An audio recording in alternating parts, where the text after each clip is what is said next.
All right, heads or tails? Heads. Okay. What? No, there's no coin. I was just kind of asking what you prefer, body part wise. Hey, everybody, how we doing? I was now that it's just us, we can get this going, right? Is it just? Did you bring anybody with you? Do you come alone? Uh, it's really an invite only situation. However, everybody is invited, so it's more of a you just kind of have to present your invitation as if you're kind of going through like TSA and you're showing your ID. You've got to come up and you've got to go. Well, you've got to take out your invite, which is from me, but it's written by you, because I don't have the stamp supply to send out to everybody, and I think that it would just be more wasteful than anything really. But so you show your piece of paper that says Reier invited me, and I go, is that real? And you say, yeah. Everybody, hey, welcome to the Hole in the Pen Cap. This is episode 19. We're getting up there. What a cool thing to just the consistency, just to keep going, right? Just to keep moving. What a good feeling that is. I think I'm so excited. It's been about 2 weeks since I recorded the last episode. I tried to record on Thursday. Today's Monday. This is where it all begins, right? I suppose Sunday's the beginning of the week, right? But I never felt like that. I always felt like Sunday was the end, right? Because Monday is when school started, so. But yeah, when it comes to a calendar, Sunday's the beginning. So that's kind of a weird, maybe contradictory. Maybe, I wonder what that would maybe be similar to if a Sunday's the beginning, but it's, sometimes things begin before they start, like maybe before you go to work, you have to wake up and you have to eat breakfast. So the beginning of your work kind of is your breakfast, because you don't want to go to work if you're hungry. So it's all kind of interconnected. So maybe Sunday is like breakfast. Yeah, it depends how you look at it. But I'm Reier Cammerman. I'm a comedian, a owner of one notebook.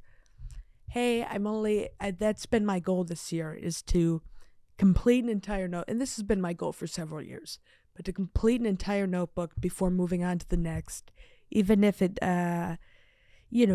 gets torn or it's kind of falling apart. Because I just kind of have a bit of a perfectionist.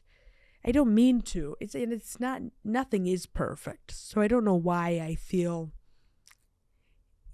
the concept of being a perfectionist is interesting, right? Because perfect is different to everybody. So you go, oh, for me, perfect is putting putting my pillow on the, or, hypothetically, it's when a hippo is in an imaginary situation, hypothetically, or hypopathetically, is when a hippo is in a hypothetical situation and is being kind of a loser. I was trying to think of a better simile that maybe wasn't so mean, but by God, I could not get there. Where were we going? I know we were talking about consistency. I'm excited to just keep going, right, with this podcast. I think there's a lot of potential, energy, and also kinetic energy. Because it kind of is just a roller coaster made out of paper. We did that when I was in physics, I believe in 10th grade, maybe 11th grade. And we made these roller coasters out of, I don't remember if there was a specific kind of paper we used, but I think it was just normal. Or no, it was, what's the really nice paper? It starts with a C. It's not construction. They're not wearing hard hats.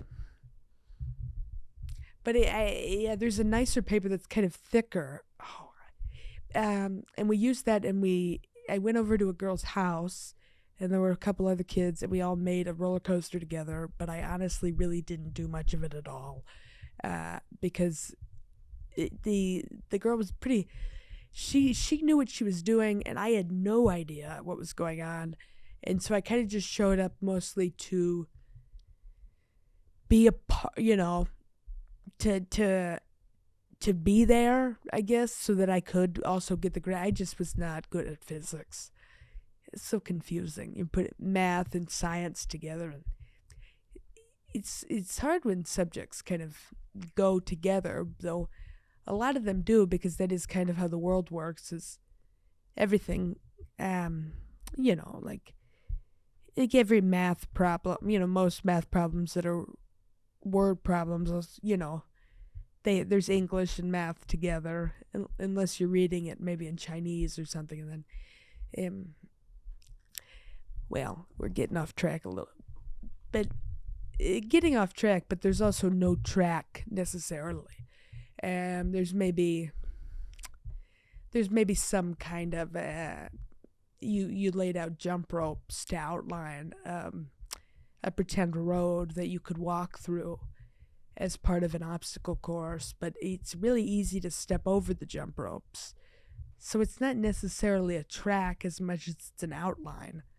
And you can, an outline is good, but you don't have to stick with it if you have a better idea. It's always good to just kind of, to never be tied to anything, I think.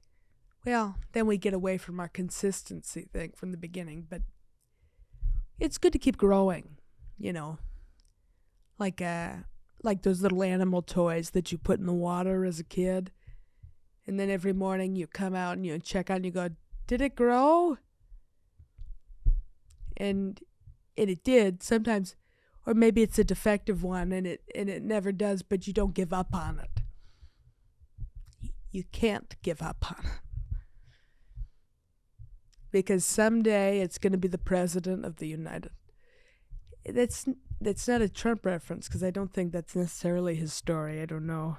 I haven't read. I don't know much about him, but it's been about 2 weeks since I last recorded, because I was having trouble being awake during the day. I think I already. Oh, wait, has it been 2 weeks now? No, it hasn't been 2 weeks. That was the last episode, I believe. So, when was the last time? Okay, it's been about a week, which is good. That's a lot better. And then, but I also, I guess my sleep has gotten better since the last episode. But then on Thursday, I tried to record at night, because I thought maybe I'll be more creative at night, which I think I am. I think nighttime is definitely my thing, and I talked about that in the last episode too, of just, that's when I'm most productive, and just kind of,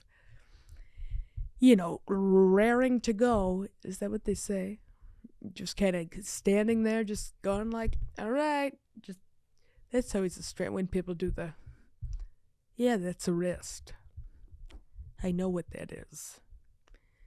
But yeah, I'm always ready to go at night, just ready to get in the car, buckle up, go for a ride, roll down the window and put my head out and smell the city. That's what I'm ready to do at night. But, so I thought I would try and record Thursday night, but I record at a comedy club at Creek in the Cave, and it wasn't good because there was an open mic going on, and I thought it wasn't going to be that loud, but it was much louder than I thought, and I was like, oh, I won't be able to do this. It's going to be too loud. I just could tell you'd be able to hear it, and I couldn't really think, you You know me. Me know you. I know you. I know you. In a way I do, but I don't know. Is knowing somebody sometimes is maybe less complicated than we think, I think. Well, but I tried to record it, and it was too loud, so we rescheduled to today, which is great. My producer Brandon, he's great. He kind of helps. He helps me with the flex. He's so flexible. People always, that's a weird thing to say. I know, flexible. When did that become that saying? You know, somebody's flexible with their time. I guess it makes sense that you can, you know, I guess changing from 3 p.m. to 5 p.m. is kind of like doing the splits in a way, right? You know, moving your movie date from Monday to Wednesday is maybe, well, what else do flexible? You know, like dislocating your shoulder and then relocating it. Relocating, like it's moving somewhere. It's going to a better school district, I think. And you know, I don't blame them. They've got their kids, and you do what you got to do, really. But well, speaking of that, my shoulder hasn't dislocated in a while, which is good. Since it hasn't come out of place since I was in California. So, well, I believe maybe it did one time here. I don't remember.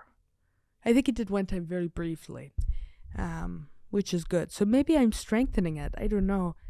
That's definitely something. That's a huge goal of mine this year is exercise and gaining strength, and I'm excited. I asked my friend. I said, "Hey, is there like a pre-workout you take? Because I know he works out."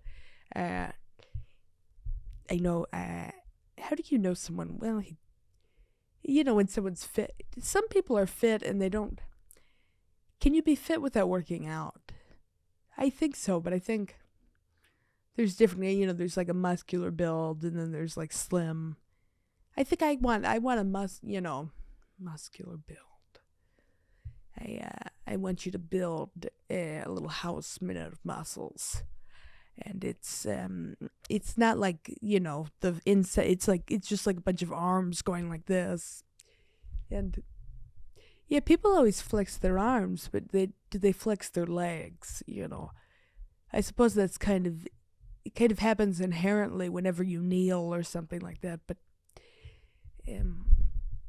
yeah, no, he told me about this pre-workout, and I ordered it from Amazon, and it was, I'm excited I haven't tried it yet because some people are kind of making me nervous about it. They're like, oh, you're going to itch for like 20 minutes after you take it. And I'm like, well, it's kind of terrifying, but I'm ready. No, he told me that right away before I ordered it, and I was like, yeah, that's great. That's the reason I want it, actually. I love to itch, but what an interesting thing.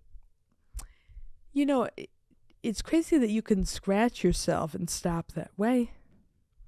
What a phenomenon, you know, itching. Huh.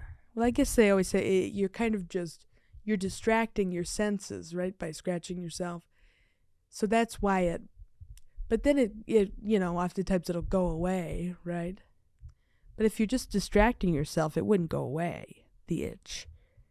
The itch sounds like the ick, doesn't it? I hear people talking about that, you know, that new thing of like girls, or I guess guys do this too, but they'll be like, oh, he gave me the ick. Like, oh, God, well, you need to go to the hospital. What? No, it's just because he wore his backpack backwards. I'm calling an ambulance. Yeah, you're sick, honey. You're sick. Right. I don't know. Maybe this is something we think about, right? Maybe we think about what gives me the ick. I would say it's all things about myself, you know. So maybe that's an unhealthy mindset, but I don't know. What gives me the... I would say maybe people that scare me, like or just being unkind to people, of course, but the basic stuff, you know. Or maybe delusion. Mine, yeah, it's hard. I don't know if there's any like super little things. Hmm. Yeah, I don't know. I would say maybe I'm not in a place though. I think I don't want to date anybody yet. I want to wait until. I think I've talked about this on here before too, but I've decided I want to wait till I can pass a lot more, until I do that. Because I don't. I'm not interested in being in a lesbian relationship. Though that may. I wonder if that sounds homophobic. I'm sure. Well, I don't know. How do you be? It's like someone that drives a truck saying, "Oh, I hate driving trucks." It's like, well, yeah, I kind of get it. You have to drive the truck all day long. But then if somebody, was like, "Hey, I hate people that drive trucks," it's like, well, that's kind of rude. I don't know. I think for me, lesbians are attracted to women. They're women that are attracted to women. I don't want to be a woman. So why would I want to get into a lesbian relationship? That would into someone who is attracted to women. Unless they're bi, because bi, that's different. But yeah, I don't know. I don't want to, because I don't want to lead someone on in that way. It's almost like well, yeah, it's like if you're expecting one thing, and that's what you go into it. That's the understanding, and then somebody just changes and is evolving throughout, and you're like, well, this isn't what I feel like that's why there's so much like divorce is so high and all that. But honestly, I don't know what I feel about marriage. Marriage is interesting. I'm happy for people, my friends. I have friends that are getting engaged and stuff like that, and I think that's cool. I think that if it works for you, I think it's great. I don't know if I'll do it, but I'm also only 23. I'll be 24 next month. I'm excited. I've got to go to the DMV to renew my license before my birthday. I'm nervous about that. I don't love doing stuff like that because you're going to have to wait in a line. And then I guess I worry that maybe it'll be fine. I'll write or something. That's what I like to do to pass time. And I just sit there and write, and I'll look around at things, and I'll notice things happening, and maybe that'll become something I think is funny or whatever. Or I'll call people, but I don't know. I guess sometimes I get overwhelmed by the idea of doing adult things, like doctor's appointments and DMV and fixing things. I hate fixing things. It's so hard to fix things. It's easy to break or sometimes it's not even easy to break things. Like, I don't know if you've ever tried. What would be really hard to break? Like a spoon. You can bend it. But if it's really good quality, you're going to have to keep bending it up and down. It just takes forever. I mean, I don't know if I've ever intended, or probably be hard to break like a wooden spoon or something wooden in half if you're just going like this and you're not cutting it. I never did I was in karate for a little bit, but we didn't do the wood thing that a lot of the plank, like where you karate chop the plank. I wonder what the secret to that is, by the way, because I feel like, you always see like little kid, like in the Instagram algorithm or whatever, sometimes it'll push like little kid karate chops giant block of wood. Well, that's kind of interesting, and I don't know why that's interesting. I guess the idea of something small or something vulnerable, breaking something sturdy is interesting. It's kind of what this is, huh? Just a little rhino taking over the world, one energy drink at a time. Kind of what I do, but yeah. Yeah, it's been a good week. It's been comedy's getting better. It's good. I had a rough patch for a while. A patch of grass that I had to push my scooter through.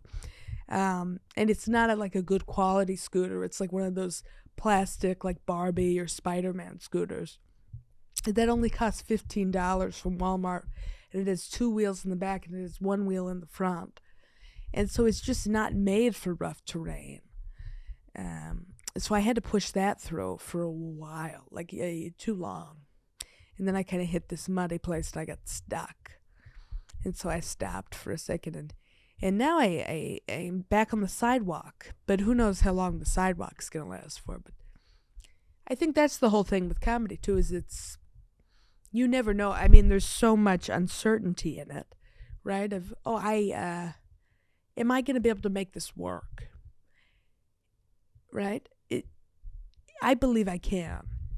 But I don't know. That's why a lot of times that confidence is so important for continuing. I guess we go back to continuing, keeping it going.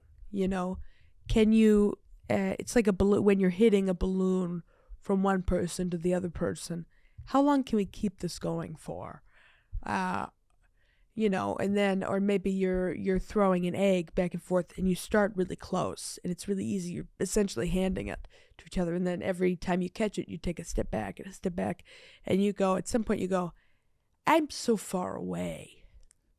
I don't know if and you either maybe get really good at it, or the egg drops. But I suppose even if the egg drops and it breaks, it all isn't lost, there's still, you can get a new egg, right? I think people forget that's an option sometimes is, hey, your egg dropped or your balloon popped or even the balloon just touched the ground. You can pick it back up, It's still a balloon and you could still play the game. You could actually still be really good at the game. Could be the best. But honestly, what even is the best? What does that mean? I don't want to. But I think I can. I don't know. I think I can be really good. At comedy, it's just a long process. Figuring out how to work, to make money with it, honestly. Because sometimes when it comes to money, sometimes I feel like I'm just pawing. I'm like a dog that's on a bed and I'm pawing at the blankets thinking I'm digging a hole, and I don't know any better, and I'm kind of going a little bit lower because the sheets are kind of bending inwards a bit, but I'm not getting anywhere. It feels like that sometimes. You're checking under your pillow for money that isn't there, right? Thinking, you're being like, oh, the tooth fairy came, and you're like, well, you're 23 and you haven't lost a tooth in 15 years or whatever it is. Was that probably not that long, but yeah, I don't know. I mean, I need to work more and I love work, and I work a lot, I think, already, but I need to push myself to get better at other positions, like, oh God, I'm sorry. And like being I'm a bar back sometimes, and I had it this week. I felt pretty bad because on Saturday I bar backed, which is it just means you help the bartender and stuff, and it got really busy, and I didn't know. I struggle with being a bar back because I don't know when I'm supposed to step in, right? I'm just on the side, just kind of watch, because I don't want to. Here's the thing: I always want to help when it comes to that. Like if I'm being paid for something and there are things to do, I want to do them, because I hate being seen as. I don't want to be seen as lazy. That bothers me. I also don't want to be seen as incompetent. That bothers me. So I want to be doing things, but I just don't. Maybe I am incompetent, and I just don't know how to do it.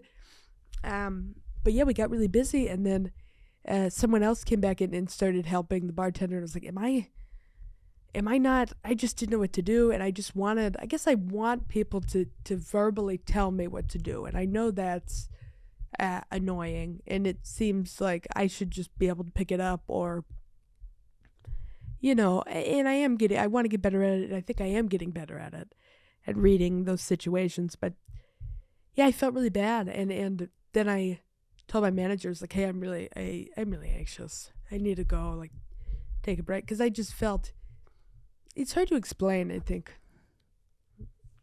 I don't know. I hated sitting because I wasn't doing anything because they didn't need me to do anything, I guess. Or or didn't tell me, at least. So I had no idea what I was supposed to be doing, and that freaked me out. I don't know. I don't like just standing there when it's busy. But then you'd say, well, Reier, just go help. But it's like, I don't know what I'm supposed to do, and I'm just going to get in the way. I feel like I'm always kind of in the way. Not that that's, maybe there's a parade coming through town, and I'm kind of just standing in the middle of the road, and they're honking, because, well, you'd say, oh, Reier, it's a parade float. How are they honking? And I'd say, well, verbally. They're kind of just going, honk, honk. And I go, what does that mean? And they say, honking means to move. And I say, okay, are you a duck? It'd be funny if a duck was honking at you and you go, oh, my bad, I'm sorry, I took the wrong turn, as if you were a car, or as if the duck was a car. Not saying a duck can't be a car, or a car can't be a duck, but I am saying that also. Though a duck could be in a car, and a car certainly could be on top of a duck. Or if it's a Hot Wheel, maybe a Hot Wheel could be inside of a duck also. But yeah, I've just been giving it a solid go when it comes to work. But I got really overwhelmed. And then later I was saying to my manager, I was like, I don't think I should do bar back. I don't think I should be allowed to be a bar back because I feel bad about it. I feel like it's unfair to the bartender because sometimes I just feel really stupid. And I think that's something I've, struggled with my whole life, is just feeling really, really stupid. And like everybody around me knows it.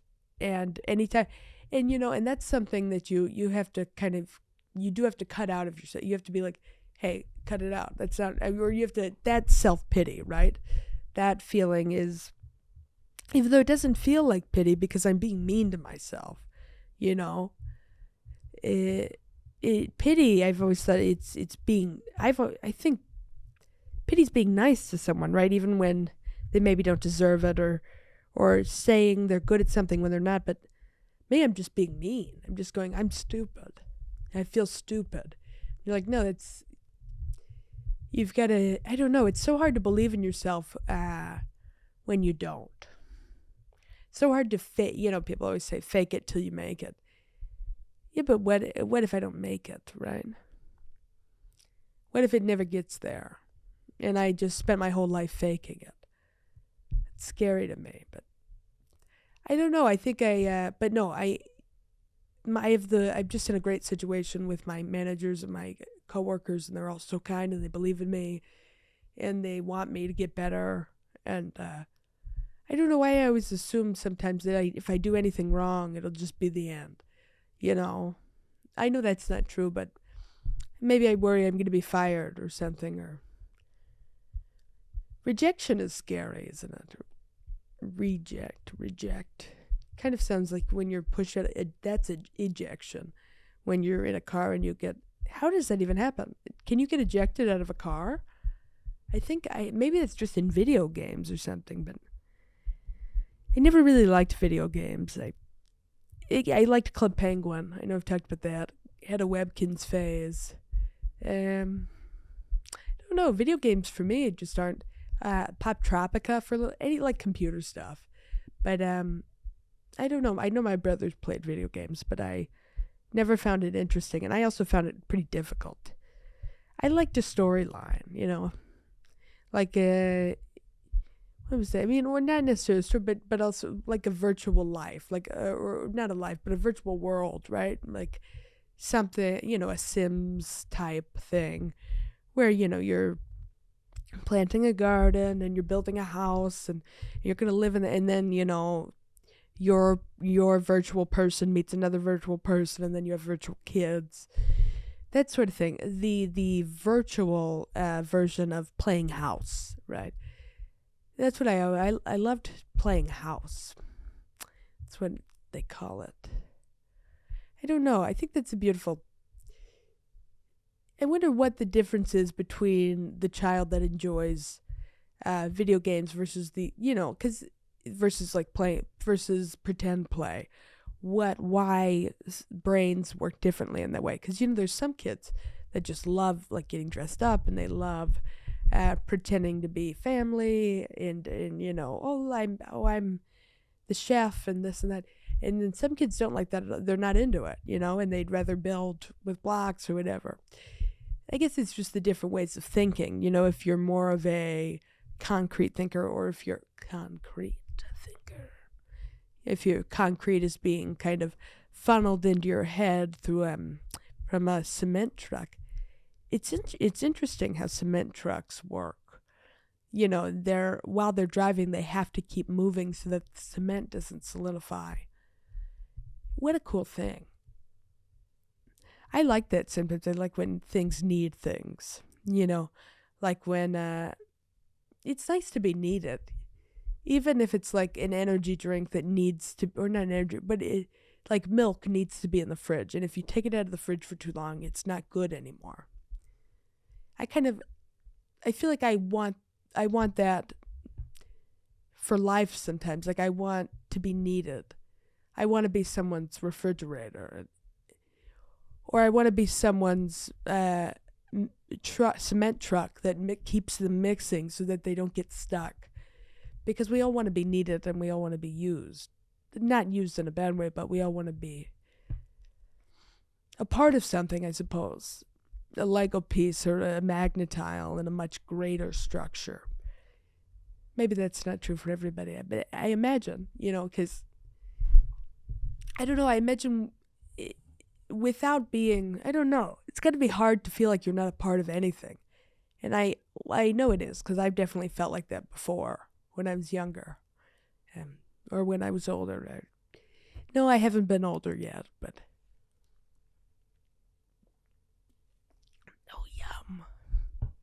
but yeah, we're all just giving it we're all just trying our best, giving it a go, right? This week, a few days ago, I started testosterone for the first time. I was scared, that's something I've been thinking about for a long time. The wanting to get on it, I would say. For about I would say the thinking about it started over 2 years ago. But then the actual, okay, now it's time. It's been at least 6 months of like, I need to start this. And it's just, I've done a lot of research on it, and I think it's intimidating in that it is something that there's a lot of unknowns about, and there's a huge stigma about. And, that I think there is a divide that kind of happens when you tell people about that. Or when and you say, oh, don't tell people about it. Well, they're going to see it, too, because it is testosterone, it changes you. And for me, that is what I want. Because the way I see myself isn't this. And it's not that I don't like myself. I think I love myself. I know that I have a lot of, I know I'm a very kind person. I'm a good person in the sense that I want to help people. I want to take care of people. And I have something, I think I'm very creative. It's just weird. I think it's good these positive affirmations sometimes are so helpful. Like in the lowest moment, when you're, in an underground bunker, you're in a tunnel, or you dug a hole to bury a time capsule, and then you went into the hole to put it in, you fell in the hole or something, and then you're down there, and you just go, I care about people. I really, really, really, really care about people. And I want, I love my family, and I love my friends, and I have issues, I'm strange, anxious and have things to overcome, but I'm not a bad person. Sometimes saying those things to yourself, it brings you out of a very dark hallway. That saying those things helps you to reach around and grab onto the string to pull the light, to just be able to see that you are okay. To just go, I'm nice, and I'm thoughtful, and I love kids, and I love I want people to be happy, and I want to be happy too. And I want to create something special with comedy. And yeah, it's good to do that, because sadness can be such an overpowering thing. It really can feel like you have, I've been in very dark places, like movie theaters and also in the metaphorical sense. I've been in dark places, and for me, sadness is such an interesting thing, because a lot of times it's hard to even know why you're sad, which is strange, because you would think, oh, if you don't know why you're sad, then why are you sad? Like there needs to be a reason, and I think there is a reason, you just don't always know what it is. So that doesn't mean there's not a reason. You just don't know. Or you just can't, or maybe you do. Usually I feel like I do know, even if I say I don't know. Like, oh, why are you sad? Yeah, I don't know. But it's, a deeply seated thing of like, well, I'm going through this thing that's hard. I'm doing this thing that I feel like people that I love maybe don't understand it yet. And that's nothing on them. There's nothing wrong. Of course they don't understand it yet. It's different. It's very hard to understand things that are different sometimes. And I think that's why we've had so much conflict throughout history, with slavery, and I'd say that's a major, or any kind of false imprisonment, or, just racism, or religious persecution, or anything. It's hard to understand people that are different than you. And I think maybe as humans, we have this urge to get people to come over to where we are, right? Like maybe like when you're a kid and you want to play in the monkey bars, and none of the other kids want to play on the monkey bars because, maybe they played on the monkey bars yesterday, or maybe the monkey bars are really high up and it's kind of scary, and you go, come on, everybody come over.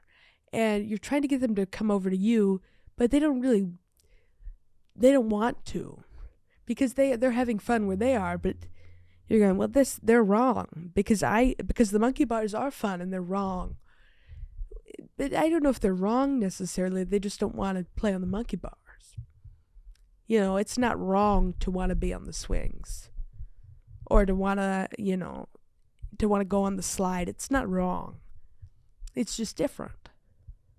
And you'll find your people, but you also can, you don't have to stay in one place, I think, too. I think sometimes we go, oh, just because you're on the monkey bars doesn't mean you can't hang out with people on the swings, or you can't go on the swings for a little bit and then go back to the monkey bars, I don't know if this makes any sense, but yeah, I got on testosterone, and it's a process. I had been watching videos about side effects and everything, but the actual injection process, I think I didn't fully. It was very confusing, like all the things you had to connect, and I know it'll be better because you do it weekly, so it'll be better next week for sure. But it was intimidating, I think, and the idea of giving yourself an injection when you have no medical knowledge is pretty scary, right? Because you're just kind of, I also am fairly scared of needles. It's gotten a lot better, but when I was a kid, my family had our shot records in the safe, and the safe got stolen. And so when the safe got stolen, the shot records were gone too. So I had to and this was like right before I went into kindergarten. So I had to get a bunch of shots again all at once. So I don't know if that explains anything, but I'm joking. Yeah, I had to get a bunch of shots all at once. And I remember there were like nurses that were kind of holding me down and giving me shots. That instance is when I kind of developed a pretty significant fear of needles. And it was really bad until probably a couple of years ago when I just realized they weren't as painful as I thought. But, there's the length of the needle really affects the pain level too. And giving it to yourself is hard because when I get a shot, I try not to think about it at all. I distract a lot of times. And I've done this in front of actual doctors and nurses of like, I'll tell them like, hey, I'm scared of needles. So this might be kind of weird. They're like, oh, okay. And then they're like, okay, I'm going to do it. And then I start counting really 1, 2, 3, just like really loud or something to keep my brain away from, just not think about it. But when you're giving yourself a shot, even if you're counting really loud, you still have to think about it because you're going to mess it up, if you look away. All right. And you've got to be careful. But I don't know. I'm happy. I'm very happy to be starting it. And I know it's a milestone. And it's also a scary thing because it's an unknown, right? But it's an unknown that I want to go into because for me it is worth it. It is something I feel I need and I want. I want to be perceived in the way that I see myself, right? And you say, well, what does it matter that people, why do you care how people see you? And I go, because I care how I see me. And I just want to share that I want to be seen on the outside as I'm seen on the inside, because I value who I am. And I don't think that that's wrong. I think the way I see myself, I think I'm a good person, and I think if if it were wrong, like if I felt like I wanted to kill people or that's, it's maybe not good to have, or if I wanted to rob a store or something and you're like, oh, well, that's the way I feel on the inside, let me do it on the outside. No, of course not. That's hurting people. But I just want to be myself, and that's who I am. I feel that I am, to be perceived as a man is who I am. Yeah, but life is hard. Life is confusing, I'm getting, oh, never mind.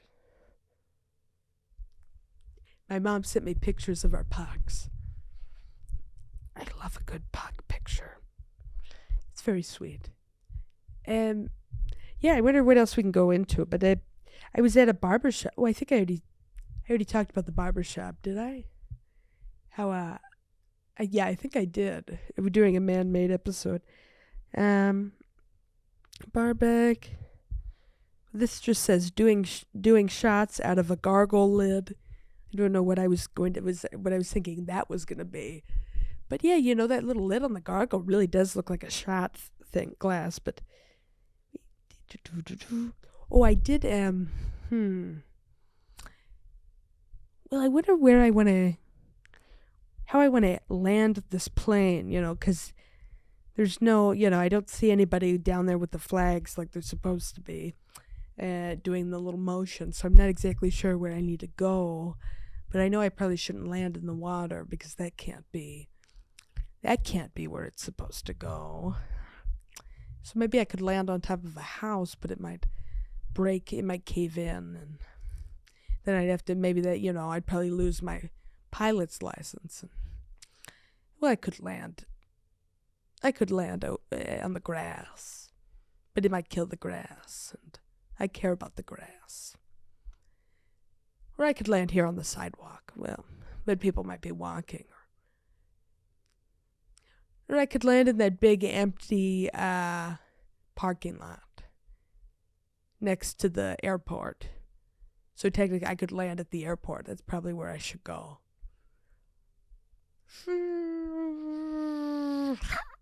And then whenever the wheels hit, it always makes that really loud sound. It's kind of, if you've never heard it before, it sounds like you're crashing.